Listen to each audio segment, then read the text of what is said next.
Hello guys, welcome in my class and welcome in my channel तैयारी for dreams. आज हमारे English की 48 class है। हमने कल किया था पैराजम्बल मतलब सेंटेंस का रीअरेंजमेंट कैसे करते हैं, उसकी मैंने आपको ट्रिक्स और टिप्स बताई थी। आज हम उन्हीं क्वेश्चन मतलब उसी बेसिस पर हम आज प्रैक्टिस करेंगे हमारे प्रीवियस ईयर क्वेश्चंस। ठीक, आज हम SBI PO प्रीलिम्स में जो आया हुआ है 2021 में उस क्वेश्चन की प्रैक्टिस करेंगे। मैं आपको बताऊँगी कैसे इसे सॉल्व करते हैं उन ट्रिक्स को यूज़ कर। ओके, इससे पहले कि मैं आपको स्टार्ट करूं आपकी ये क्लास, तो आप क्या करना, पहले मेरा चैनल को सब्सक्राइब जरूर करो अगर नहीं किया, पहले टाइम वेस्ट कर रही हो। और दूसरा, आप मेरी बेल आइकन को भी प्रेस करो, जब भी मैं न्यू वीडियो डालूं तो आप देख सको। तीसरा, लाइक करो वीडियोस को। और फोर्थ है कि शेयर करो अपने फ्रेंड्स में जिन्हें भी सेंटेंस रीअरेंजमेंट समझने में थोड़ी सी मुश्किल होती है। मुझे लगता है कि ये वीडियो देखकर उसको थोड़ा बहुत तो समझ आ ही जाएगा, अगर पूरा नहीं तो एक दो बार आप प्रैक्टिस भी वो करेगा तो उसे भी अच्छे से समझ में आ जाएगा और आपको भी। हम 2 क्वेश्चंस करेंगे आज जो लास्ट ईयर्स क्वेश्चंस में आए हुए हैं। तो ये है SBI PO प्रीलिम्स का जो 2021 में आया हुआ है क्वेश्चन। देखो, पहले तो आप ये क्वेश्चन रीड आउट करो। सबसे पहले तो आपने जल्दी रीड आउट करना है। ठीक, अब हमने क्या करना है, नीचे तो क्वेश्चंस दिए ही होते हैं कि फर्स्ट सेंटेंस कौन सा है, सेकंड कौन सा है, थर्ड कौन सा है। तो मैंने वो क्वेश्चंस नहीं लिखे, मैंने सिर्फ सेंटेंस लिख दिया। यहाँ पर हम मार्क कर लेंगे फर्स्ट पर कौन सा आएगा, सेकंड पर कौन सा आएगा। ओके, तो यहाँ लिखूँगी आपका आंसर। ओके, चलो, फर्स्ट सेंटेंस हमेशा देख लो या मतलब ध्यान से सुनो। कभी भी जो रीअरेंजमेंट आपको दिया होगा तो फर्स्ट ऑल ऑफ आपने क्या करना है, रीड आउट करना है जल्दी से सारे सेंटेंसेस को। ठीक, देन आपको क्या करना है, फर्स्ट सेंटेंस और लास्ट सेंटेंस में क्या होता है, मोस्टली नाउन दिया होता है पहले।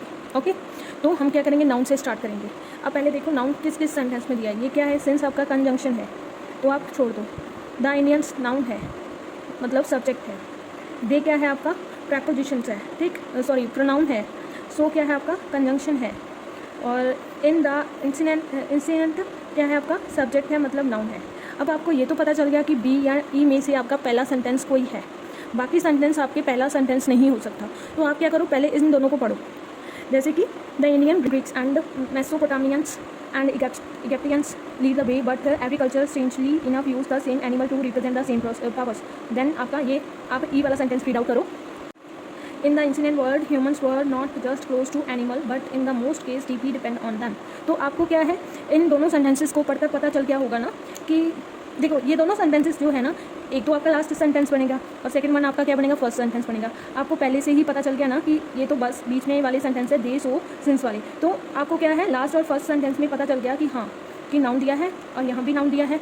हम क्या करते हैं, देखो subject plus object plus subject plus verb plus object होता है ना, subject plus verb plus object. Subject की प्लेस पर क्या आता है, नाउन पर नाउन, और ऑब्जेक्ट की प्लेस पर भी क्या आता है, नाउन और प्रनाउन। मोस्टली हम क्या करते हैं, इसी तरह इनके इस सेंटेंस में हमेशा ऑब्जेक्ट मतलब आउटपुट में भी क्या आता है, ज़्यादातर आपका नाउन ही आता है। ज़्यादातर मतलब 60% नाउन कर लो और 40% अदर सेंटेंस, अदरवाइज आपका 60% नाउन ही आते हैं। तो हम इन दोनों के सेंटेंस में से देखने से पता चल रहा है कि ये क्या है, इसकी इंट्रोडक्शन दे रहा है।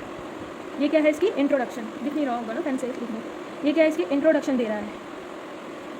कैसे पता चला, क्योंकि humans were not just close to animal but in the most cases deeply depend on them. ठीक, पता चल रहा है ना कि वो इंट्रोडक्शन दे रहा है, बट यहाँ पर उसने क्या लिखा है, same animal represent the same powers. मतलब वो कंटिन्यूस कोई बात कर चुका है उसके बारे में, उसकी बात हो रही है कि जो एग्रीकल्चर है वो स्ट्रेंजली इनफ यूज़ द मतलब सेम एनिमल्स का अपनी सेम पावर्स को रिप्रेजेंट करने के लिए वो एनिमल्स का मतलब सेम यूज़ करता है ना। तो इस केस में देखो आपका ये क्या है, रिजल्ट शो कर रहा है। तो आपको ये तो पता चल गया कि ये फर्स्ट सेंटेंस होने वाला है, क्योंकि इसमें जस्ट इंट्रो दी है एनिमल्स के बारे में। ठीक, कि एनिमल्स क्यों क्लोज है, humans were not just close to animals, की ह्यूमंस जस्ट क्लोज नहीं है एनिमल से, बट मोस्टली उनसे डिपेंड भी है, डिपेंडेंट ऑन देम। ठीक, तो इन केस में से देखो, इन दोनों केसेस में बी और ई में आपको इस सेंटेंसेस को पता चल गया पढ़कर कि ये आपका इंट्रो है। ठीक, ये आपका रिजल्ट है। तो फर्स्ट सेंटेंस तो यही होने वाला है। अब बनाओ पेयर। अगर फर्स्ट सेंटेंस ये है, ठीक, अब इसकी बात को कंटिन्यूस करने के लिए कि उसने बताया है, इंट्रो दी है, दे तो नहीं यूज़ करेंगे। क्यों, क्योंकि क्या है, वो प्रोनाउन एक सेंटेंस जब खत्म हो जाता है तब हम दे प्रोनाउन या नाउन का यूज़ करते हैं। अब तो इसकी बात थोड़ी सी अभी कंटिन्यूस पड़ी है ना कि उसने इतना ही बताया कि वो मोस्टली डिपेंडेंट ऑन देम है ह्यूमन बींग्स। ठीक, तो इसे हम क्या करेंगे, दोनों सेंटेंसेस जो कंजंक्शन से स्टार्ट होते हैं, ए और डी, ठीक, इन दोनों को पढ़ेंगे।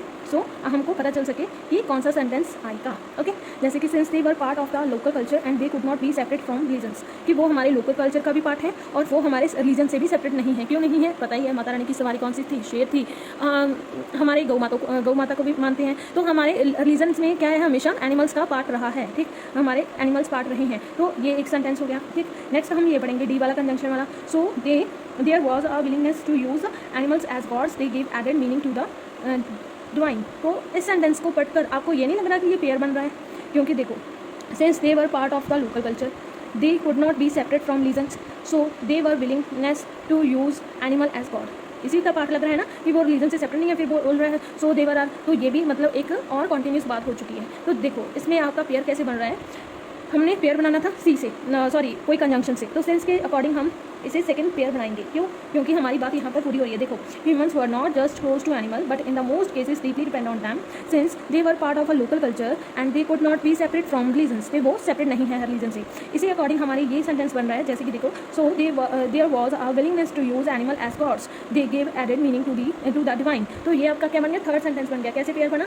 आपको पता चल गया ना कि फर्स्ट का पेयर हम कंजंक्शन से बनाएंगे। कंजंक्शन हमारे पास ये दो हैं, पहले हमने ये कंजंक्शन पढ़ा और सेकंड ये। अगर हम सीधा ही लिख देंगे, देखो इसे भी कैसे फाइन किया मैंने कि humans were not just close to animal but in the most cases deeply dependent on you them. ठीक, so there was a willingness to use animal as gods, they give added meaning to the divine since they were part of local. तो ये क्या हो गया? उल्ट हो गया ना बात, मतलब ऑपोजिट हो गया। क्यों? क्योंकि देखो पहले रिजल्ट दिया है इसने, ठीक, फिर इसका और रिजल्ट दिया है, ये भी रिजल्ट के कंजंक्शन है और ये भी। पहले डीपली डिपेंड ऑन दम है हम, फिर उसके बाद उसने कहा है कि वो सेपरेट नहीं है हमारे रिलीजन से। हम उसे क्या मानते हैं? गॉड की तरह यूज़ करते हैं एनिमल्स को। ठीक, कि हम उन्हें देवी देवतियाँ मानते हैं, माता मानते हैं। तो ये आपको मीनिंग एडेड डिवाइन करता है। ठीक, added meaning to be the divine, to the divine. ठीक, तो इस अकॉर्डिंग आपका ये थर्ड सेंटेंस बन रहा है, ये पेयर बन रहा है आपका फर्स्ट, सेकंड और थर्ड का। तो आपने पेयर किसका बनाया? ई, ए और डी का। ये तो आपका पेयर बन गया, ई ए डी। अब रह गया आपका बी और सी। बी और सी देखो मैंने आपको जस्ट पहले ही बता दिया था कि द इंडियंस नाउन है आपका, तो आपका क्या करेंगे? पर नाउन कभी भी नहीं, मतलब ज़्यादातर केसेस में नाउन ही आता है। चलो आप ये भी के साथ क्या है रीड आउट कर लो। They were stronger faster could live in the sea और इन एयर, और air had abilities and sense that the human could not even aspire to. ठीक, the Indian Greeks and Metapolitans and Egyptians lead the way, but every culture strangely enough use the same animal to represent the same powers. तो इसके according आपका क्या है? देखो, divine में added meaning करती है, देवर स्ट्रॉन्ग है, स्ट्रॉन्गर है, देवर स्ट्रॉन्गर होते हैं, उससे फास्टर होते हैं, could live in the same sea and air had abilities. तो इस अकॉर्डिंग ये आपका फोर्थ सेंटेंस बन गया। आपकी थोड़ी सी तो इतनी तो मेंटल एबिलिटी भी हो ही जाती है हमारी प्रैक्टिस कर कि हमको पता चल सके कि ये रिजल्ट दिया है। क्यों? क्योंकि देखो इसमें ऑल्सो ये क्या दिया है? सेम, कि इसे हम एयर हैड एबिलिटी सेंस, ठीक, senses that the human could not even aspire to. तो टू से तो सेंटेंस खत्म नहीं होगा। एक बात तो ये हो गई। टू के बाद हमेशा क्या आता है? आपकी वर्ब आती है फर्स्ट फॉर्म, या फिर आपका क्या आता है? नाउन पर नाउन आता है। तो इसके अकॉर्डिंग हमारा क्या आ गया? नाउन फिफ्थ सेंटेंस हो गया। तो आपका क्या बन गया इसके अकॉर्डिंग? ए, ई, डी, सी और बी। ये आपका रीअरेंजमेंट बन गया। Okay, arrangement. Okay, I hope आपको समझ में आया होगा। Thank you so much for watching my videos and please like the video, subscribe my channel and share with your friends and मैं डाउन आपको मेरी वीडियोस कैसी लगती हैं। Thank you so much for watching. Bye bye. Tata, see you in next video for new topic and new questions. Bye bye.